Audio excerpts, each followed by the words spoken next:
Ahoy, fellow hole explorers. Oh, that's off on a good start. And welcome aboard the Joy of Trek, a hyperfixation podcast, of course, yes, exploring the captain's chairs and ensign's cerebellums of Star Trek. All of it. I'm Cocky. I'm Kay. And perfecting my family's recipe in the galley is your chief engineer, Greg. Oh, I wonder what that is. Together we're on a mission through the black holes of Star Trek to find the parametric scans of Captain Archer's butt and the excellence in every episode. Even the plummeek Bruce. Because every episode must be someone's favorite, and it might as well be us. So activate your read alert and join us as we fly into the Joy of Trek. Oh, well done, Greg. This script was written for us by our chief engineer, fellow hole explorers. I'm impressed. Yes, no, absolutely. So, guess which episode we're doing? Oh, wrong. It's the other one. No, it's Enterprise Season 2, Episode 9, Singularity. Oh, yes.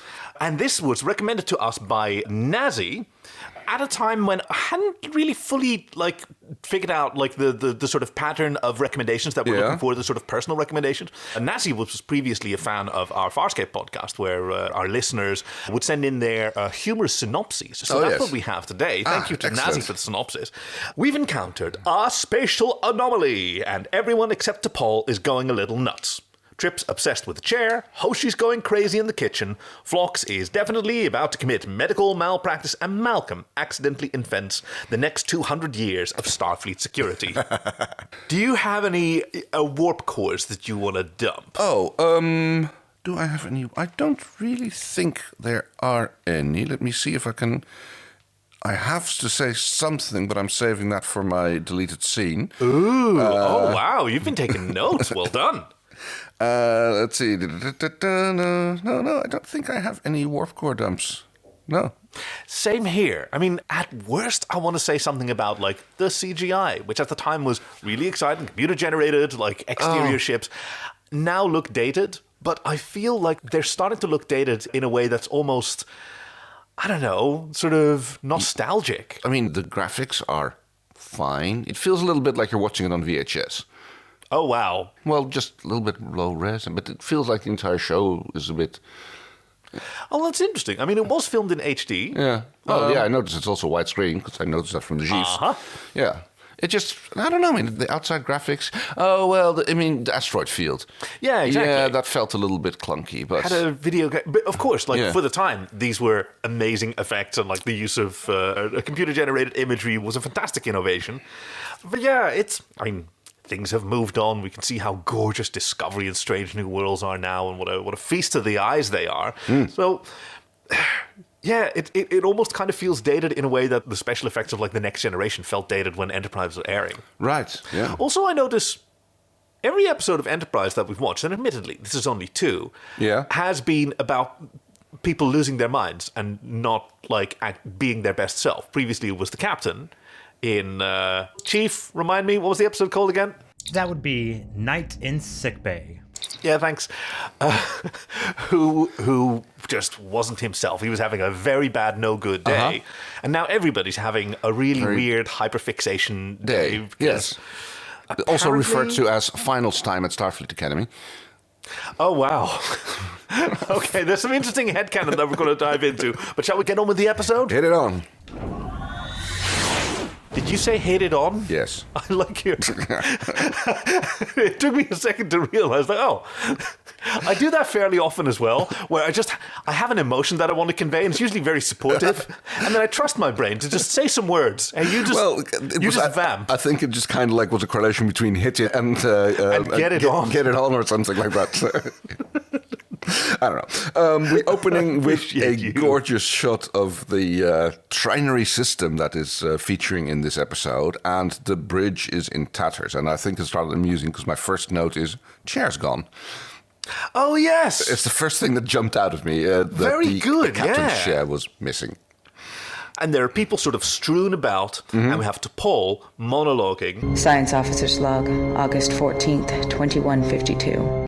That she's transmitted a distress signal. Yeah, she's not monologuing, she's logging. Oh, well, she's monologuing. No. Distress call, nearest Vulcan ship. It's more than 9 days away, and by the time they arrive, they might only find debris, even if that. Even if Enterprise makes it past the black hole without being destroyed, it seems likely the crew won't survive. Bam! And 30 seconds, and we're into the credits. Yeah. The credits, which, Chief, you don't need to play them. I still don't enjoy them. It's okay for people not to like things. I'm not going to harp about it. No. I'm not going to be mean. No, but last time he sort of teased me because in the edit, he kept dropping it in as if I'm some sort of evil Scrooge-like figure. I'm not. I just like a lot of things, and then, And the credits are not one of them. That's fine. Yeah. Yes. You didn't press the warp credits button, so that's fair. Yeah. Actually, I wanted to really watch the visuals and sort of tune out because the opening montage is fantastic. All these, sea ships and the space exploration vessels and eventually spaceships. Most of them bearing the name Enterprise. A lot of them, yeah, with various spellings, but also like a little Mars rover and a shuttle. That was the first one, the first really successful one, I think. Oh, was it? What was This its is a little name again? cutie. Hey, Chief Engineer Greg here. Gonna save you guys both a little bit of time here. You're thinking of Sojourner. That's the one that you're thinking of. That's the one that they show in the credits here. And you noticed, I was very proud of you, you noticed the Phoenix in the opening. Yes. Zephram Cochrane's first warp-capable ship.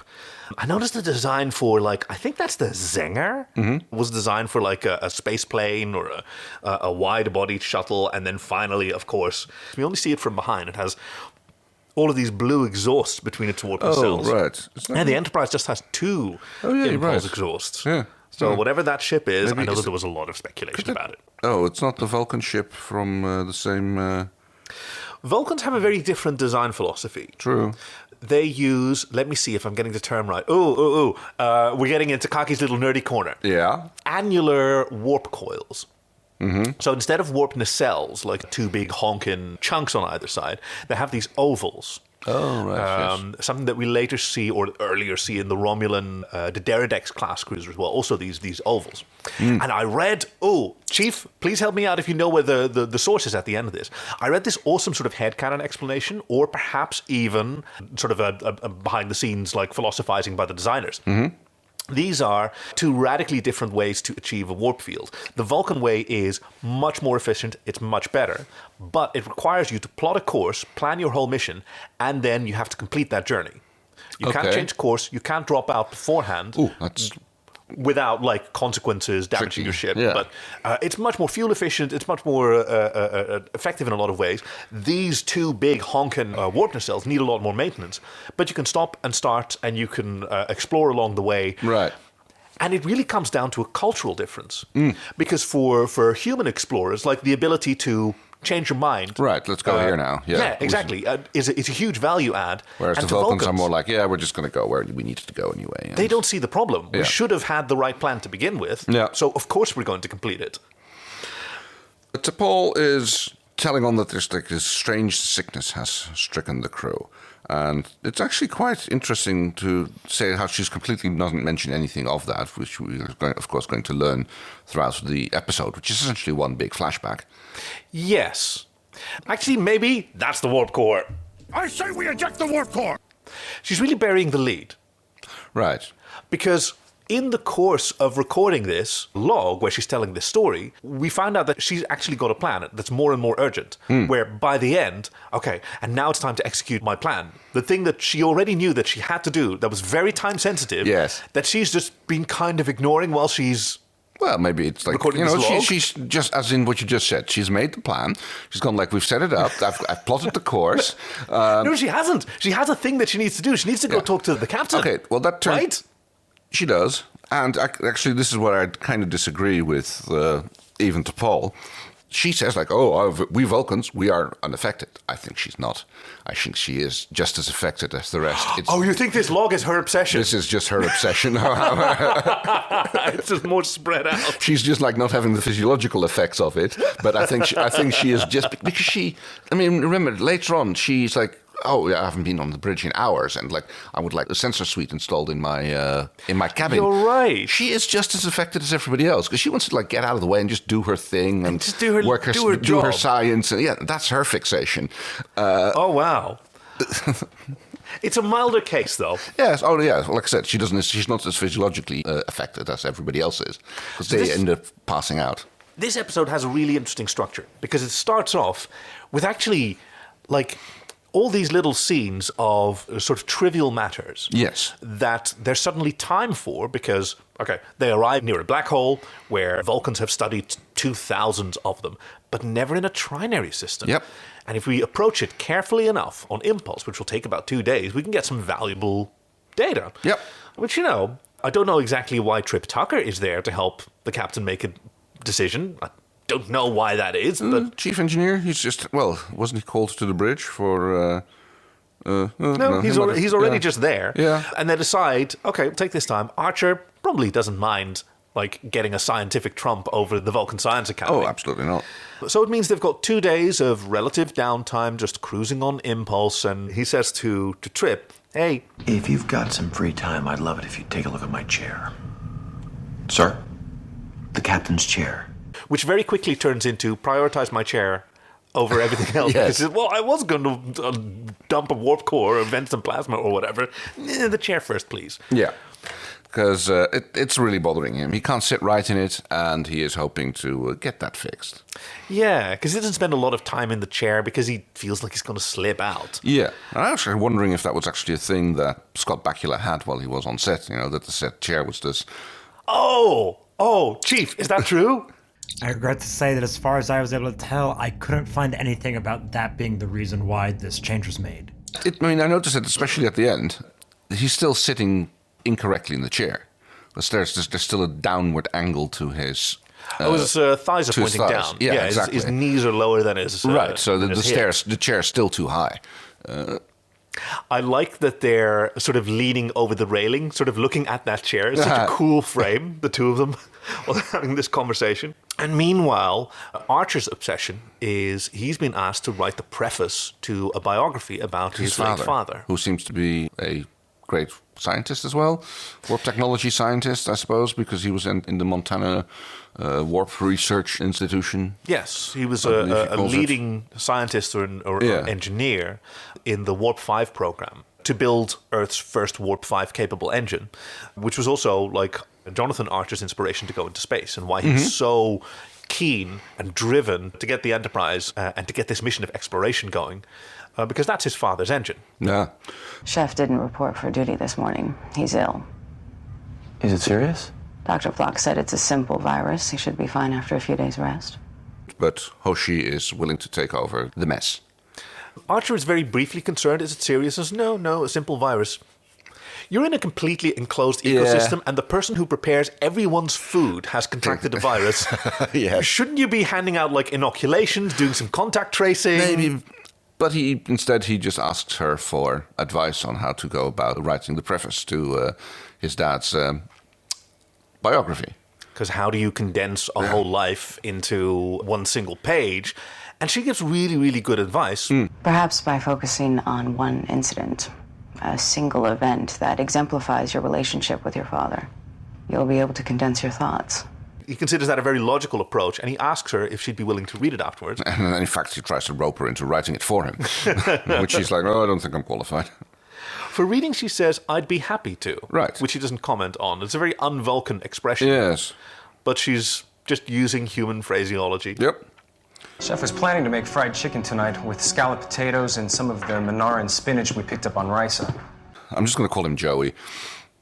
Oh, because he reminded you of Joey from Friends? Yes. He reminded me of the commander of the Makos who shows up later on. But fine. Cadet Joey is there to assist her. And he says, well, if you give me the specifications for what you wanted to produce, then we can get that in the protein sequencers. And because, oh no, because she's going to make her family's odeng recipe. Yep. I don't know what odeng is. Do you know what it is? It's something brothy. Yeah, I have no idea. Chief Engineer Greg here.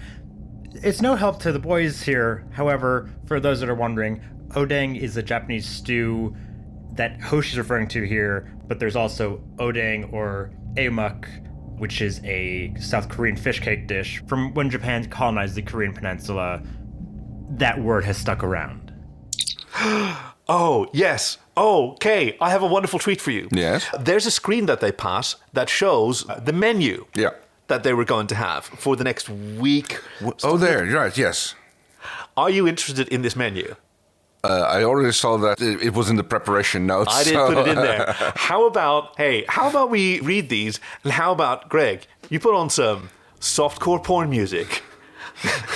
What is your obsession with? He does really good softcore porn music, Kay. I just really like it, softcore porn music. Fair enough. All right. Because on Thursday, we're having fried chicken, scalloped potatoes, and some of that Manaran spinach. You know, the orange stuff. The chef thinks he can make it edible. And how about Friday? Friday, it's grilled trout almondine, rice pilaf, and green beans. Kind of making a mockery out of my attempt to do some food porn. I thought you'd be into it, but fine. We have a lot more to go on Saturday. We've got filet mignon, grilled curled onions. That sounds actually fucking dope. Green peas this time, and then Carnegie-style cheesecake. Oh, this one has a dessert. Sunday does grilled vegetable panini, green olive caviar, and peach cobbler. What also is olive caviar? Oh, no idea. Maybe little Chief? green olives turned into little caviar-like balls? Chief, do you know what green olive caviar is? And please use the same tone of voice so the music can continue. Oh, yeah. Green caviar looks like it's one of two things. Either caviar made with pimento olives, or made with sea grapes, a type of seaweed. On Monday turn. we got Grandma De Rosa's lasagna, garlic bread, and mixed green salad. And on Tuesday, a 3-course fondue. Fondue. Bread and green apple and cheese, lamb and beef and soy, red apples and strawberries in chocolate with champagne optional. That's an excessive... Yeah. This is a Tuesday? Yeah. This kitchen is amazing. Oh, I see. Now I understand. 3-course. So there's you've got 3 fondues, right, 3 yes. dippings. Oh, that's like excessive. Anyway. You got cheese and soy and chocolate. And on Wednesday we've got grilled Vietnamese pork crepe. Oh, that sounds awesome. Steamed rice and plomeek tea. See, you're getting into it. Roast duck with, on Thursday, raspberry sauce, asparagus and ginger, and a twice-baked potato. I kind of regret it, but I appreciate you doubling down on it. Friday we've got a noodle kugel. Do you know what that is? I can think of. It's like those German potato dumplings type. Those are often called kugel something or anything. Yes, but with it's a Jewish dish, I believe, and it's got egg noodles and brisket, and cabbage. Cabbage. On Saturday, grilled Alpine surprise. Oh no! French fries and Argelian coleslaw. And on Sunday we've got homestyle barbecue. Bring your own bib. Wow! This kitchen is amazing. Chef is certainly a dedicated. I mean, if chef. this was the menu on a submarine, imagine that. Yeah. I mean, also, yes. Is he just cook? I mean, how many people does Enterprise have? How many a little souls? over 100. Yeah, that's a big menu. You don't cook 100 people 4 meals a day with one person, I think. Well, he seems to have Cadet Joey as a sous chef, and a lot of that comes out of the replicator. Oh, maybe actually... Oh, replicator. They have replicators? They've got a protein resequencer. Right. So maybe actually what we're dealing with is just the same nutrient slurry, except you get a little sort of scent cup that you can hold under your nose. Oh, ew. So you can... Ew, I say ew. No, you're not into it? No. Oh, okay. No. I forget who it was. I might be quoting some comedian. I might be quoting a friend from college who was, they sort of specialized in meals that involved melted cheese. Yes. Such as melted cheese surprise, which is you get something that's just absolutely slathered in melted cheese. And you have to figure out what it is. And you bite it and you sort of wonder, what is it? You have to sort of guess, and then you can win a little prize, which is more cheese. Oh. And the other one was cheese fantasy, when you eat something like an apple or something, and you just imagine it's covered in melted cheese. Wow. It might in fact be me. It's one of those memories I don't know how to associate it with it. But no, Hoshi has eliminated all this and she's going to make odeng from scratch. Odeng. It sounds. The name sounds. Oh no, she's Japanese, right?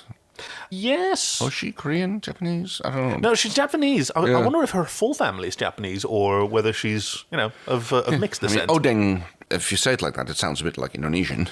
It has an Indonesian. A lot of words end in Indonesian, or I should say, like, Javanese. I mean, I guess the names of those dishes are significantly older than the national Indonesian language. Right, yes. It was created in the 1950s in response to independence and wanting to communicate. But yes, so she just casually delete, all that cool stuff, and leave the spinach to chef when he's better. I'm going to make a big pan of odeng. Yes. Meanwhile, another ensign wanders into sickbay with a headache. Travis Mayweather. And at first I thought that Phlox was also obsessing, having a culinary obsession, because he's tipping some granules. Yeah, he's just doing his pharmacy work. He's just like, grinding up powders. He's got his little floss, and he seems a little bit irritated almost at being interrupted. Is there something I can do for you? I've got a little headache. Nothing serious. Well, can't you just give me something? And he says very ethically, yes, it would be improper for me to provide medication without examination first. Please sit down.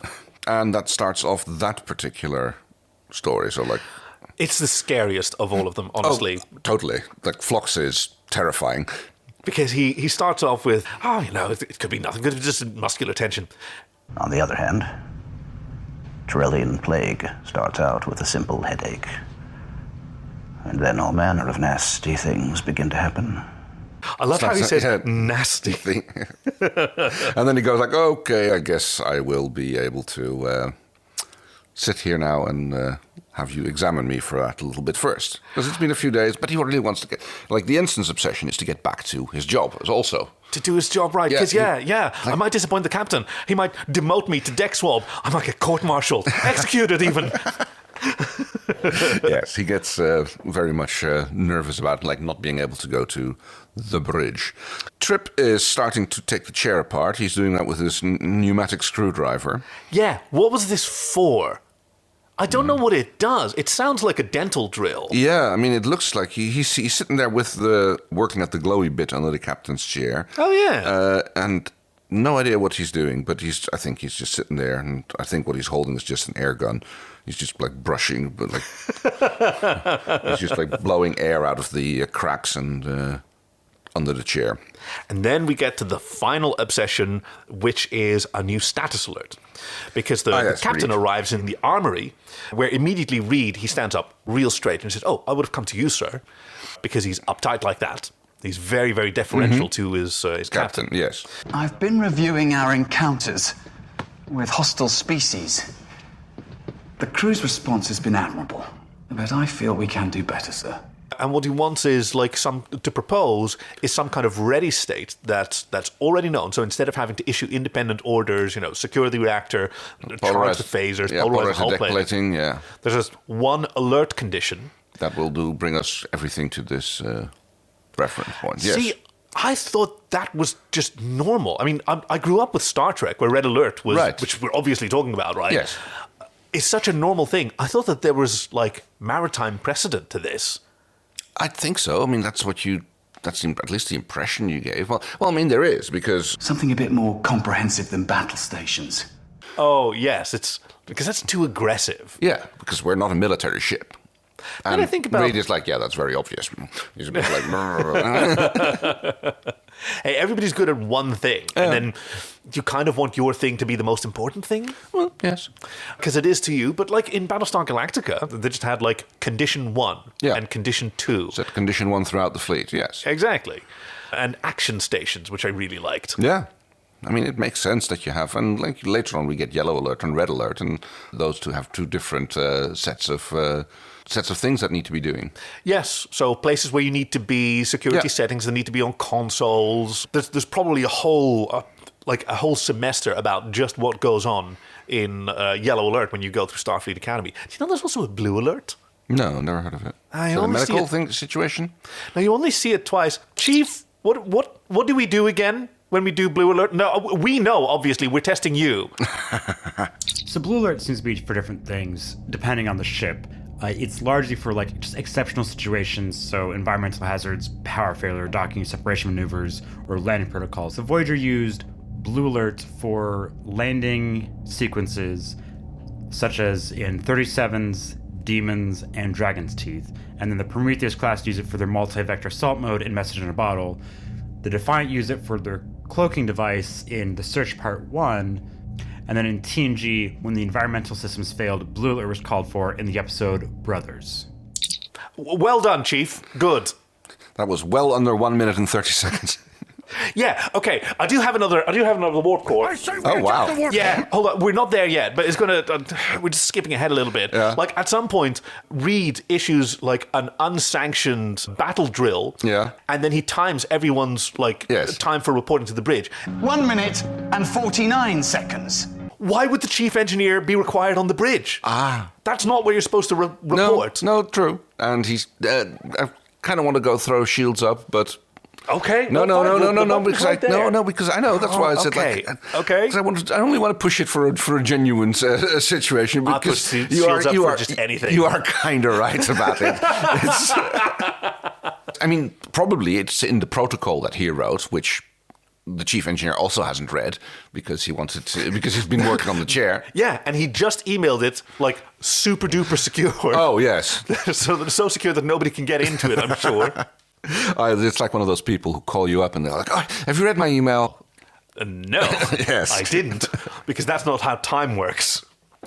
But, okay, speaking of how time works, this is kind of, like, it's kind of difficult to go through this episode beat by beat. It is. Because each of these plots, like, they escalate so kind of predictably. We see what's coming pretty early on. Because while I talked about how exciting it was to get to see some, almost lower decks kind of day in the life stuff, we already see their, like, hyperfixation and their Yes. annoyance with one another starting. And, well, obviously that's what's going to keep happening, especially if there's mysterious radiation. Yes. So at certain point, there's like a first mention of the symptoms, and I go like, okay, what I've got written down is some symptoms are everybody becomes even more of an overachiever. Ooh, yeah. All right, yeah. And then my second comment on that was being more themselves, actually, an exaggerated personality. But that doesn't really work out. It's not that a certain aspect of their personality is magnified. It's more of they get a massive obsession with whatever it was that they're doing at the point they got infected. Yeah, it's almost like their brain is being affected, and I do recognize that. Like I've had times in my life when my brain wasn't working the way that it ought to, and one of the ways that manifested for me was avoidance behavior of tasks that I knew were very important. Well, tell me about really it. recognizable for a lot of people, right? And then you like find relief in small tasks that you can control, that are usually busy work, but that you can completely fill your mind with, so that there's no room to think about the things that are actually important. And then you've been busy, and like, but I've been productive, yes, but that thing that you were doing is still looming there overhead, and that hasn't been solved. And that, tell me about it. That's like my number one issue that I'm having right now in my life. It's very recognizable, and unfortunately, there are methods to deal with that. In fact, a lot of people seem to be asking for help, which is normally a very good solution for these hyperfixations, because like the buddy system, working together with someone is like, it unlocks a lot of this emotional stress. So Archer asking for help from T'Pol and encouraging Reed to like run this proposal of yours by the other senior officers, get some feedback, then we'll talk again. That's excellent. Yes, which that's actually what he's doing, because in the mess hall, he's sitting there talking to Trip. Why don't you just call it security protocol? Well, it's not very dynamic. Do you think a cup holder's too much? Dynamic is such a... That's what people with not a lot of experience in, or, artistic sense or whatever, call whatever they can't really describe. And it's fine. Yeah. It's fine. It's the captain's chair. It's just as important as your read alert. Read alert? That's not bad. This has led, in Reed's case, to kind of ignore his dinner, to which Hoshi takes a bit of offense is not really the word, but that's where her obsession starts. He's perfectly reasonable. Like, this is just someone who just, he's not really hungry at the moment, is what he says. I'm focusing on my work. And she said, I'll get you a fresh bowl. Yeah. No, hold on. No. Is anything wrong with it? No. It was lovely. Well, and then he just kind of to blow her off or just to give her something. It's like, I thought it was a little bit too salty. And she's like, too salty? It's like, tastes fine to me. And she's so decisive. She takes a sip with his spoon from his bowl, which is, this is a great way to spread those viruses, everyone. Yeah. But it tastes fine, she says decisively. And he goes, well, it must just be me then. Everybody else seems to be enjoying it. Yeah. Which is a perfectly normal conversation. But yet, that doesn't fly when you're having an overfixation on something. Then you go like, something must be wrong because not everybody likes it. Which is also you can't please everybody. That's fine. Also a good thing to remember is like, why would you like to try to please people you don't like? Well, hold on. You're supposed to like your fellow crew. No, true. That's not the same thing. But that's why. I was about to say that's why you have like salt and pepper on tables. Right. I didn't see any of that when I went to Rome a while back. Okay. It's like apparently it's just really not. You get what you get. Yeah. I didn't see a single like salt shaker on any restaurants. Yeah. And in other places, like they've got olive oil there, so you can add to taste. Or chili flakes and vinegar. I've seen plenty. Was it like? Is that like some weird thing about salt, pepper, and other, and they found like ancient or like several 100-year-old condiment things. Like little trios, and it's salt, pepper, and the other thing. Oh yeah, and the other thing that everyone puts on their food that we just don't write down. No, because everybody has that. Yeah, and we've just never mentioned it. Salt and pepper is also not specifically mentioned, but we know that they are in use. But yeah, and because the other one, and nobody knows what it is. But okay. So did the container also have holes? Was it also a sprinkle? I can't remember. I don't remember what it is. Or was it like a little bottle with a? Oh no! But okay, now we need to know. I need to know what the other thing is. It's go see Dr. Phlox. You're starting to hyperfixate. No. I can stop anytime I want. Yeah. I just really need to tell you about the Roman dodecahedrons. Yes. These sort of bronze dodecahedron things with holes in them and little nubbly bits sticking out that are found over many parts of the Roman Empire. Usually in the more northerly, colder regions. In various forms, and sometimes people had multiple ones in multiple sizes, and nobody knows what they were for. Until? No, that's not true. Yeah. There was a lady who said that, it's actually great for like storing yarn. It's not that great, and that's not what they were for. No. And also, nobody was doing anything with yarn back then because they hadn't invented knitting yet. Well, that's the thing. It's more of a. I recently saw someone who went like, actually, these are perfect for crocheting fingers for gloves, and they demonstrated that that there's a crocheting technique. Oh, okay. Which you can use those nubbly things, and that's why you have the different sizes holes on them because you want different sizes. Oh, I think I saw that as well, and I think they're also crocheting way too modern. Romans were crocheting. Okay, I have no idea how. I mean, yeah, I don't know when was knitting invented. 13th century, thereabouts. Okay. I'm sure crocheting is older than that. Why? Well, it's a really easy way to get yarn to stick, to make flat things out of But so is knitting. Yeah, true. But it's simpler than knitting, crocheting. Okay, but if you're doing crocheting, you can do knitting pretty soon. Yes, maybe. Yeah, don't know. Are we passing through a black hole trinary system right now? Is this what it's like? Yes. Maybe that's the thing. Maybe it's not a trinary system that they're passing through. Maybe they're all just podcasting. I mean, then we'll work on that, but... Phlox is on a witch doctor hunt. Yes.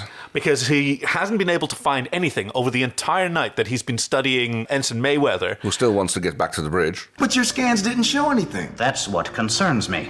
Whatever's afflicting you may be laying dormant. I'm going to run a full biomolecular scan to see if we can find where it's hiding. Time for a microsection of your brain. Yes. Oh, that sounds fantastic. First, he puts him in the imaging chamber. I really liked this sort of set piece because instead of like a bio bed, which they'd have in the 23rd century, just roll him into a kind of MRI machine type thing. I think they reused that same set for the photon torpedo launch tubes. Well, this one's built into sick bay. I know. I'll bet you that the other end of that set, the back of that set, is the... Oh, that's interesting. That might be the case.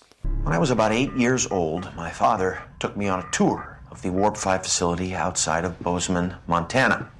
And now we see things really taking a turn because we have Archer dictating a honestly rather bad preface, right?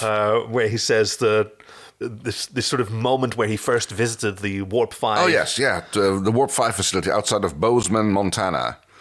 I wonder if a headcanon type we can connect Archer to the Duttons. To the what? There's a series called Yellowstone with Kevin Costner as the paterfamilias. Oh, yes. And this is your hyperfixation these last few months. It's just a show I've been watching with the other half. It's come up a lot on this show that is not about that. But it takes place close to Bozeman, Montana. It's cool! It's around the Yellowstone area. So, but yes, scientists with names like Tasaki and Cochrane. And he says, these lines are so bad.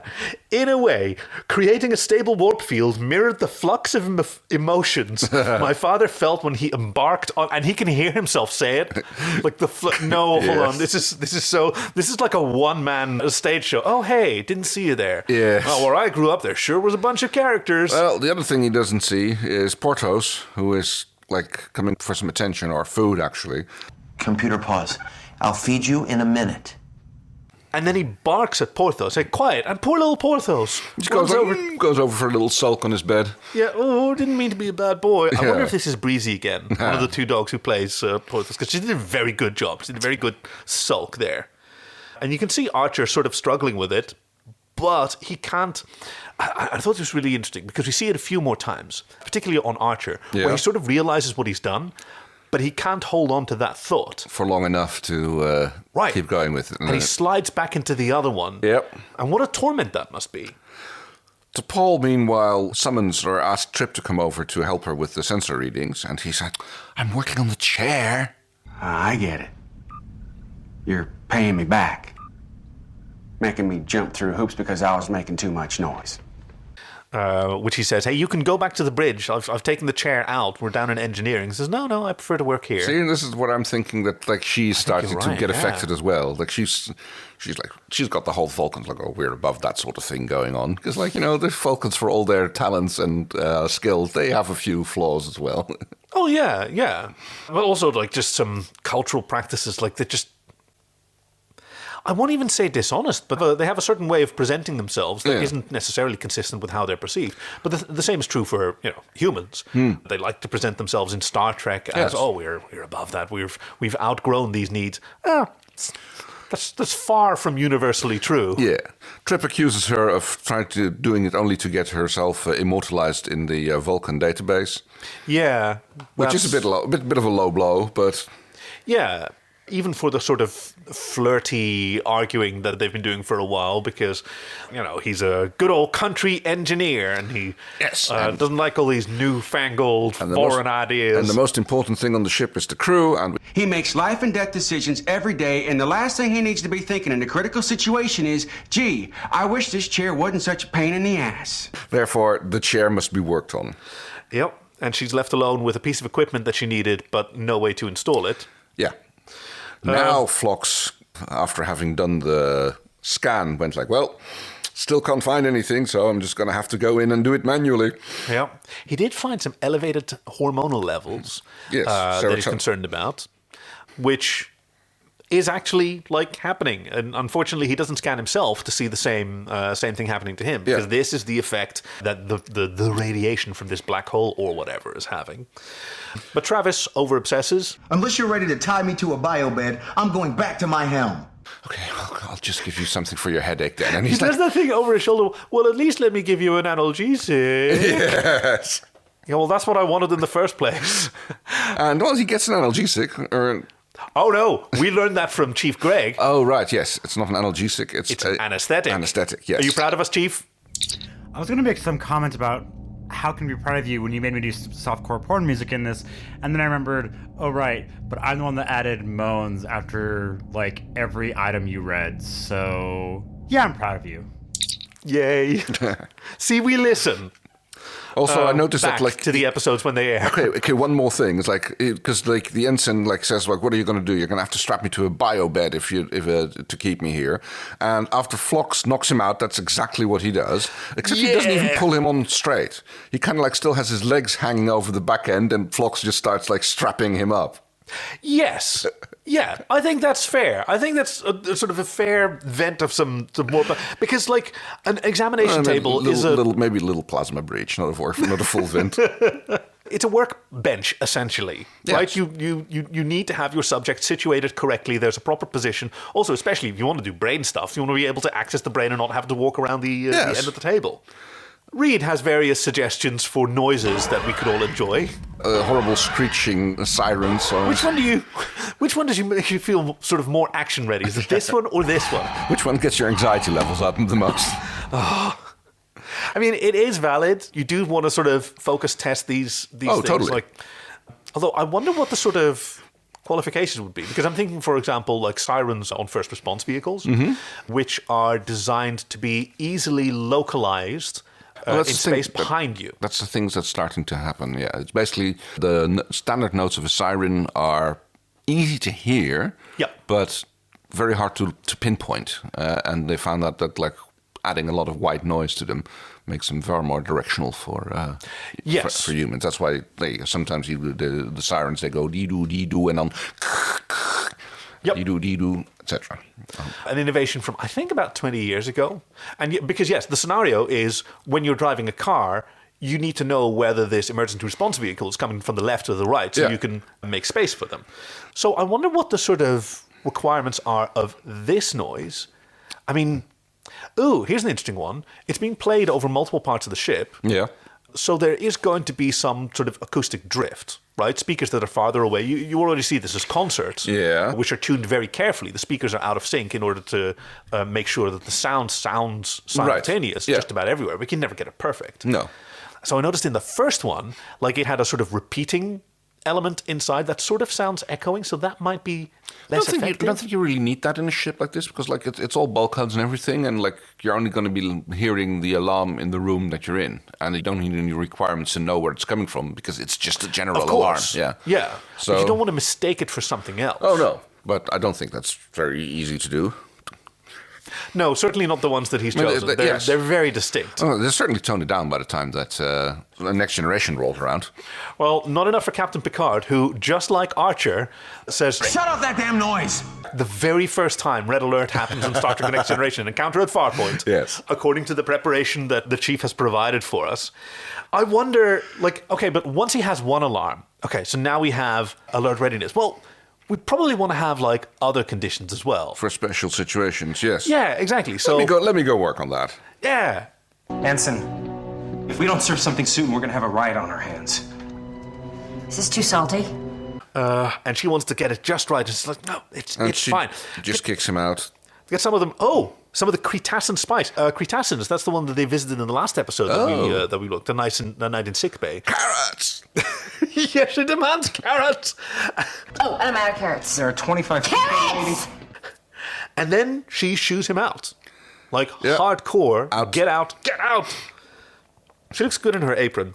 There's a pointless little thing, well, not pointless, but it sets more of the scene between Reed and T'Pol about the security clearances. Like, yes, I issue security codes to all of the senior staff, so we all now have secret passphrases and handshakes, and we have to, so we can identify themselves and to see if there's not an interloper here who is impersonating one of the staff.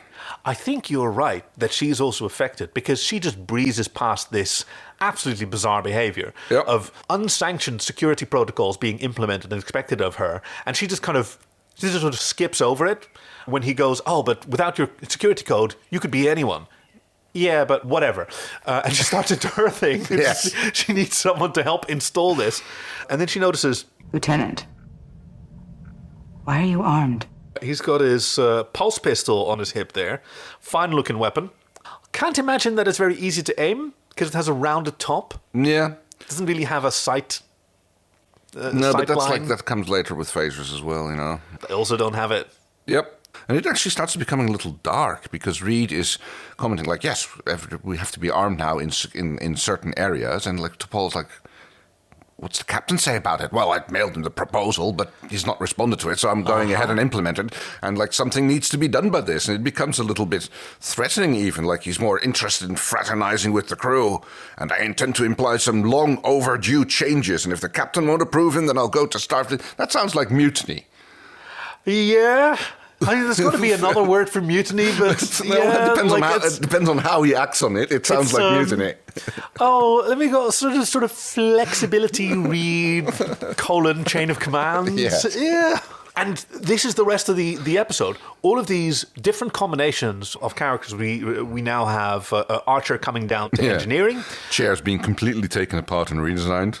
Yeah, because... Did you know that this chair is the exact same model used on Neptune-class survey ships? Is that why you called me down here? Enterprise is the first Warp 5 vessel in human history, the pride of the fleet. And you're sitting in a chair they've been using on Warp 2 ships for over a decade. You deserve better. And from another bit of the trivia that was provided for us is there's a lot of all the features that Trip is suggesting here are pretty much things that we see in chronologically later Star Treks. You know, being able to manage status displays and doing sometimes even a little bit secondary helm from the chair. Controls, all that stuff. Plus, and this one is really interesting, micro inertial dampeners. Yeah. So they don't have to... Or a seatbelt, you know? No, but Ever heard of those? This is revolutionary. Yeah. I don't know if micro-inertial dampeners have ever been, explained before, but a micro-inertial dampener might be better than a seatbelt. Sure. But right, because a seatbelt can cut into your flesh, it can be restrictive, it can... But they still haven't gone around to them in Next Generation. What I'm saying is, what if they all have them and the ship shakes so hard every time that even the micro-inertial dampeners in every chair and workstation can't handle it? And that if they had been wearing seatbelts, they'd have been cut in half. Yep. Well, yeah. I mean, I've always found the inertial dampeners. I get to press the button because I am defending all of Star Trek canon where people complain about, why don't they wear seatbelts? They've got something better than seatbelts, and it also doesn't work, and if they were wearing seatbelts, they would die. Well, I mean, already have the regular inertial dampeners, which stop you from turning into a paste on the wall whenever a ship goes into warp. Handy. Yes. Very, very handy, those things. Very useful. Uh-huh. Archer tries to recite another pretty terrible opening paragraph to Trip, who's completely uninterested and just wants to scan him with a science gun. Isn't that used for aligning phase coils? You won't feel a thing. It's a really cool special effect because this beam passes over Archer and then you see this sort of grid appearing over him like he's being 3D scanned. Well, which is actually literally what he's doing. So while he's he gets him to turn around. Again, we have a scene where two people are completely doing their own thing and only tolerating the other person's presence in the room. Yes. They're kind of completely ignoring what they're doing. At one another. Right. I do want to point out a small detail, which is Archer has a particular way of walking. He has this really exaggerated shoulder swagger. Yeah. He's sort of tipping back and forth like a sawhorse, even when he's just turning around, which obviously is going to throw off some of the measurements. But it's not until the scanning beam gets to waist height that Trip says, okay, now hold still. I'm like, the rest of the measurements must be off. But no, he only cares about the butt. Yeah. He's a full-on butt-obsessed butt man. He needs the chair. Because that's what the chair is. Yeah. The chair is all about the butt. Well, and the back of the thighs, really.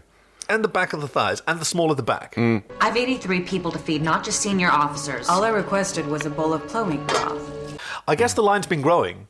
I guess she's been in there so long that those 25 people have, I think, by now either died or they've repopulated the planet, and these are now their 83 descendants, or the rest of the...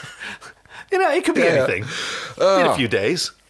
So, running a ship, this ship obviously has 24-hour operations. Look, it's always been kind of iffy on Star Trek. When does anybody sleep? Sometimes they acknowledge that there are second and third shifts. Right. Or and sometimes they even have night shift. Yeah, I mean, I think 4 shifts seems to be a normal... Running a ship like that, assuming 24-hour operations, you would want, 4 meals a day. Just every 6 hours there's a meal, I think. Yeah. On the Enterprise D... Well, everybody has a bloody replicator. You can eat whenever you want. Oh, sure. I'm just thinking about the shifts because I know in an episode when another captain comes on board, Captain Jellicoe, he wants to introduce a different number. We have a standard 3-shift rotation. I'd like to change that to 4 starting tonight. But, whenever something interesting happens, they never have to wake up the captain. No. The day shift is always at their station whenever interesting stuff happens. This is a tactical alert. All hands report to your stations. And everybody busts onto the bridge, in particular the captain. Look, what the hell is this? I didn't authorize any drills. Well, wouldn't know that it was a drill if it's like, which is like a bullshit argument. It wouldn't be a good test if everybody knew it was a drill. No, well, kinda, you know. Yeah, the senior staff needs to know about it. Yeah. It's a battle readiness for everyone, but it needs to be approved. And you need to practice these things, you know? Like, if you have new protocols which you're implementing, you're not just going to go, like, full balls-out surprise implementation. First you're going to practice these a few times, you know? Like, because that also adds the extra complication that from now on, you have to also say this is not a drill when it's not a drill. Oh, yes. Which is a waste of time. Yes. Right? Wouldn't you want people to know that it's not a drill when they hear the alarm? I guess I can understand why it's done, because a lot of the time, especially when the training drills happen much more often than the real ones, people are going to be likely to assume that it is yet another training drill. Right, but then shouldn't you make it clear that the training drills are training drills? Because everybody's going to know when it's a training drill because you don't hear, this is not a drill. So why not give the training drills a different alarm? Yeah. What I'm saying is we need to have 70 different alarms. Right. So this one is slightly less stressful. It's maybe a little bit more relaxed. Maybe it's, here's a fun one, Chief. How about a combination of one of these alarms and your softcore porn music? What is it with your obsession with softcore porn music lately? Chief Greg doesn't know. He just does great softcore porn music on our podcast. Yes, I'm a huge fan. No, I agree. Oh, wait, that could be it. This is really cool. I love the sort of handheld filming that Enterprise gets to do very often because it has such excellent on-set lighting that everyone can just walk around. You can point the camera anywhere and people will walk into interesting lighting. And so we just have this scene where everyone's sort of complaining about this noise and very quickly it passes out of their brain and they're back to obsessing about their own thing. Yep. And blaming each other for not caring. And it actually comes to blows. You ignored a tactical alert for this. I want to run some colors by you for the headrest. This is all a big joke to you. Give it a rest. Archer has to come between them. He blocks a trip up against the wall. Important parts. I need to get this preface finished. Yep. And he tells T'Pol, like, unless there's a real emergency, exactly, reactor failure, I don't want to be disturbed. Because preface. He's sitting in his room alone, sort of grumbly, and of course T'Pol comes in. Do I have to start locking my door? And she's trying to tell him there is an emergency. Yeah, the crew, and he won't listen. But he also has this same situation that I talked about before. Like, she's explaining, okay, everybody's obsessing with trivial matters. It's one particular thing that everyone's doing, and for you it's your preface. And for a second, like, he sees her point. You can see it on his face. Yeah. He recognizes her, and it sort of glances off his mind. He can't hold on to it. I'm busy. Go away. He kicks her out. Brilliant. Crew's in danger, and he goes like, well, yeah, now you're out. Stay out, otherwise I will have you kicked off the ship. Yep. I'll call the nearest Vulcan ship, and they can come take you away. So T'Pol, she does the right thing. Like, first she goes to the captain. The captain is not fit to lead the ship. Nope. So we go to the medical officer, who's the only person on board. Well, I'm pretty sure that, like, as a first officer, she'd be able to do it. Yes. But the much more rational path, I guess, would be to get the doctor to confirm, at least. Yeah, because this is not so much about, like, he's unfit or he's making bad decisions. Like, he's ill. Yeah. Phlox is delighted that T'Pol has come to help him perform the surgery. Oh, you're just in time, Sub-Commander. There's a surgical gown in the compartment by the microscope. This is a rare opportunity to explore the human brain. Ah, yes. Grab the head clamp and the skull cracker. There's an extra... I'm going to extracting the first 12 millimeters of his parietal lobe. Parietal lobe, sorry. Parietal lobe, I think it's pronounced. Parietal, yes. I'm intrigued by how does Phlox put on his gown when the buttons are up the back? Ah, very cleverly.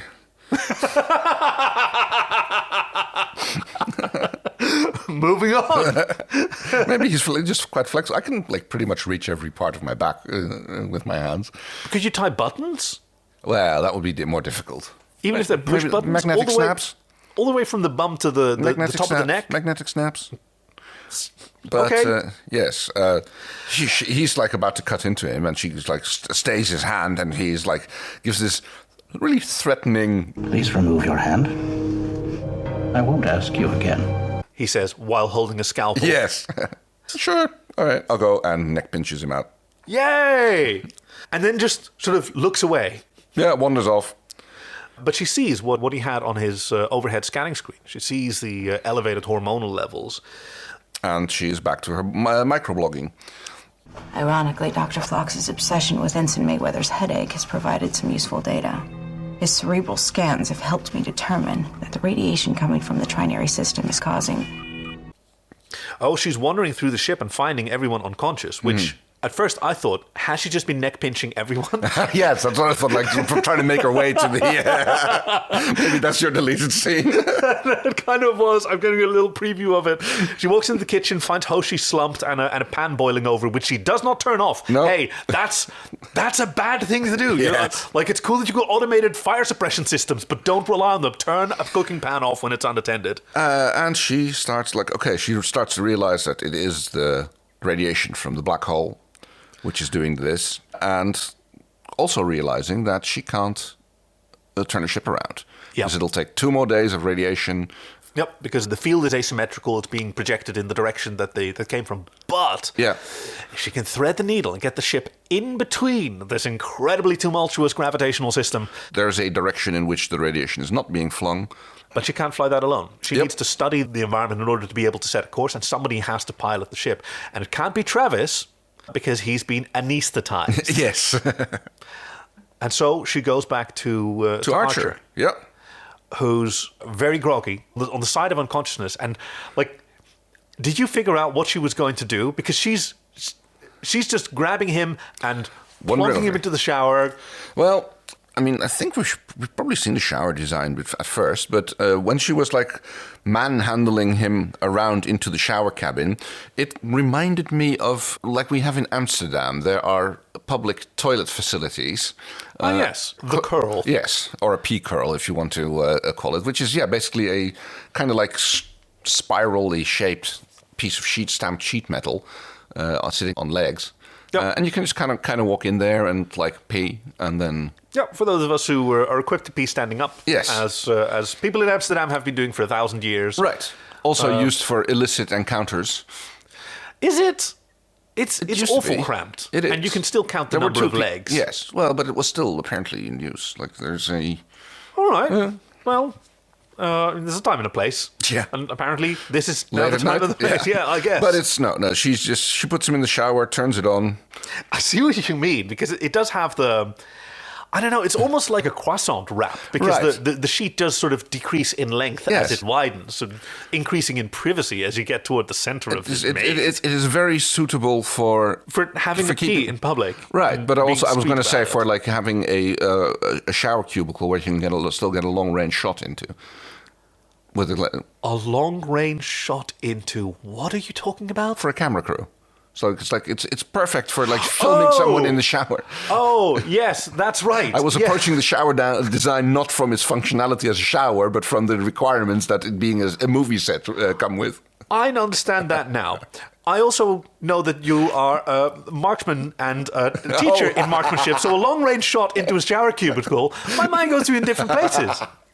Okay, so I'm very glad to hear it. But yes, she just sort of muscles him into the shower and props him up and then goes outside, which is where the temperature controls are, apparently.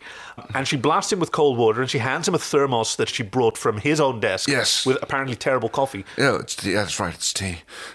Just to shake him out of it. And she's got her hand pressed up to the glass, almost like... Again, we have another reminiscing of the scene between Spock and Kirk. Yes. With the needs of the many. I was thinking that as well. That was exactly the... right? I'm convinced that that's what they were going for. And I think it's really valid. Because you can see Archer sort of struggling through, like, nobody loves being doused in cold water. Yeah. But it is helping him think a little straighter. I mean, probably if Phlox was corpus mentis, he'd be able to prescribe something very sensible, but yes, she's doing the right thing and not just randomly guessing some sort of medication. No, especially in Phlox's laboratory, I would not take that risk. She tells trying to get him ready. It'll take 17 minutes to get this done. That's all I need. Travis. He's been sedated. I'm in no condition to fly a starship. We have no other choice. And he pulls it together, just like he did in A Night in Sickbay. Even at his worst, Archer pulls it together, straps himself into the seat, and starts flying. I feel like I'm in flight school again. You're doing well. Because he's getting his bearings wrong and his readbacks to Paul are incorrect, and then he's like kind of just drifting off anyway. I really like that.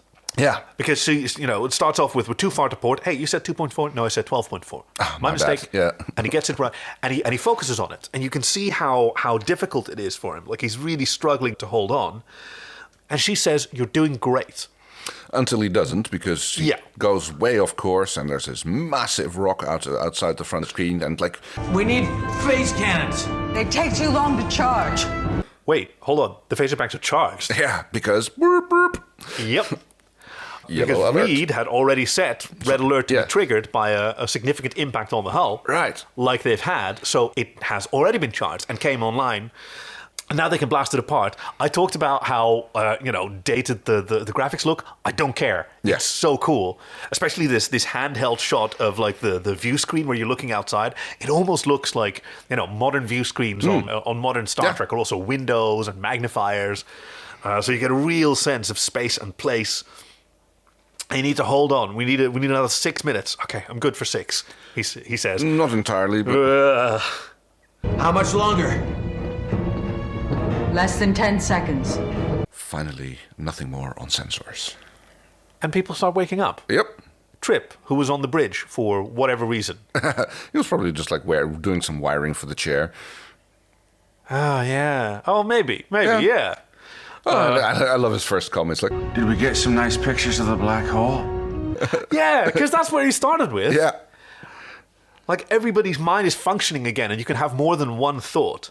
Dr. Phlox's sickbay is pretty busy. Because everybody's coming by to check up, especially from the bumps and bruises they got while falling over. You can see that he's pretty uneasy with what he's done, but he's correctly hyper-focusing on treating the crew first. Yes. I appreciate your intervening before I got any further with Mr. Mayweather's procedure. I wasn't certain it would work on a denobulin. It worked quite effectively, I can assure you. What procedure on Mr. Mayweather? It'll be in my report. Well, yeah, because he has to report that. And he knows if he's held responsible for this, that may very well be a court-martial or an investigation, and that would all be justified. He's going to face that, but first, the crew. I really respected that. And, I like that Archer calls Reed in for a conversation. He says, okay, you implemented all these things without approval. Yes, I've already removed them. Well, I think they're a good idea. Put them back. Yeah. Because those weapons came online right when we needed them. But for God's sake, man, change the alarm. And he says, I'll get right on that. And then he hyper-focuses just for normal reasons, right? Just for normal people reasons. As it should. We get the final scene in where the chair is put back and Archer is like, it just looks just the same. Oh, that sits very good. Oh, well, this is nice, yeah. Trip's so smug about it. No, just give it a try. Yeah. Just cross your legs. Wow, it's like a completely different chair. Which apparently is also a reference. Kirk. Yes, because that's how Kirk always sits in the chair. Leaning sideways like a 1950s talk show host. What'd you do? Seems totally different. I lowered it by 1 centimeter. That's all it sometimes takes. But yes, you're right. It's still too high. Like his heels barely touch the floor. And then one more thing. Archer walks up to the pole with his data pad and, hey, how does this sound? It's like, because it's, even though it's not a hyperfixation, it's still one of the tasks on your mind. Oh, I love this episode. Yeah. I mean, I'm kind of into just only watching Enterprise episodes where everybody acts out of character. Maybe that's going to be our pattern for a while. We'll see how that goes with the recommendation. There's one more thing that we have here. That this episode had the team of the Star Trek crew being affected by a phenomenon which makes everyone on the ship lose emotional control. Yes. Completely grinding efficiency to a halt. This team has been used several times previously, whether treated tragically or comically by the script.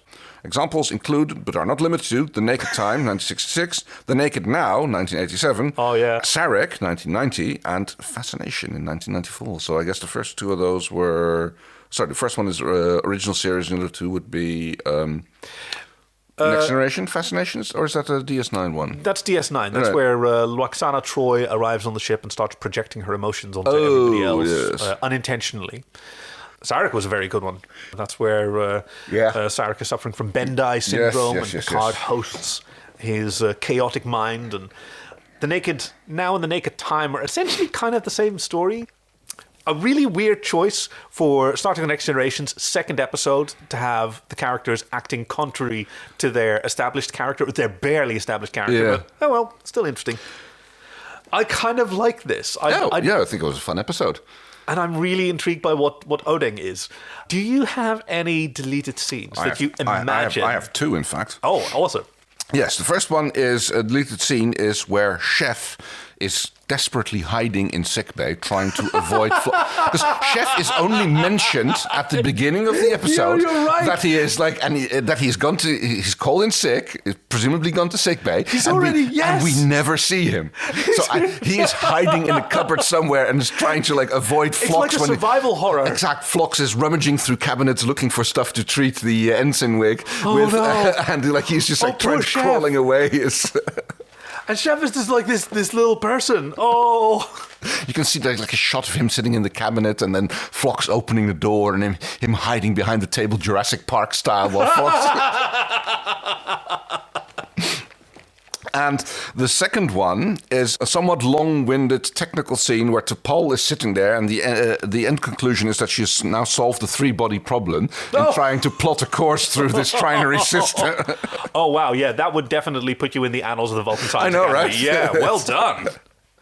Oh, see, actually, no, that would be the final scene at the end of it, like when there's a little ceremony where like she sends in this application to the Vulcan Science Academy and with her proof of the solving the three-body problem, and then like take that, Malcolm, and she wins the T'Pol Prize. Yeah, nice. I think mine is going to be about Ensign Joey.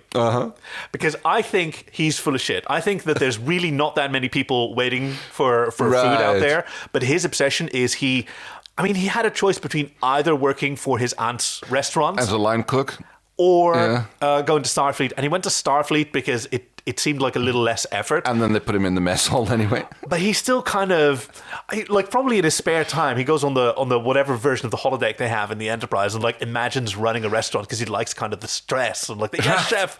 And he's sort of cosplaying or like role-playing that this is happening. It's not really happening. Everybody's fine. They can just get Space Kit Kats from wherever, get some of the nutrient slurry. Yeah. But he just likes the opportunity of running back and forth and saying that it's way busier than it is. Oh, yes. Kind of like Cooking Mama, but then, on the holodeck. There you go. All right. So. I feel like we need another segment. Like, I know, we right? need to sort of come down. Right after... who do you think did like a really good job here? Let's give like a little sort of gold star to someone who did a really good job. And it can be like... In set design, like who do you want to shine a spotlight on? Ooh. Or it can be a character. Mine's going to be Breezy, because I think she did a very good sit and sulk. Aw. Yeah. Well done, Breezy. What the hell was that? That was your cat. No. Oh, it is mine. She's in there. Yeah, okay. Who was doing a bit of a sulk, I think. Yeah, she was doing a Breezy. Yeah. Because she is once again in kitty jail for trying to chew on the cables. Yeah, it's going to be the norm. Yeah, I'm afraid so. I mean, we gave her the option to sleep it off on her little cat tree, but no.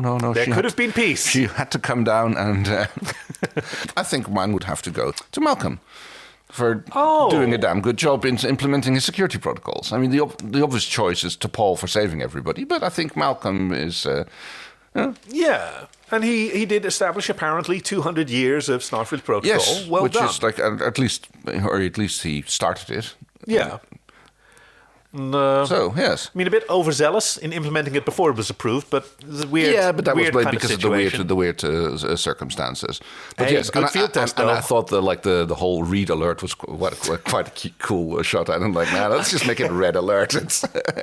See, everybody, I must be the only one who doesn't absolutely love that because I wasn't totally charmed by it because hey, it doesn't rhyme, it doesn't sound anything close. No. But apparently everybody loves it. Maybe it's just my sort of response to Odeng soup. Must just be me then. Yes.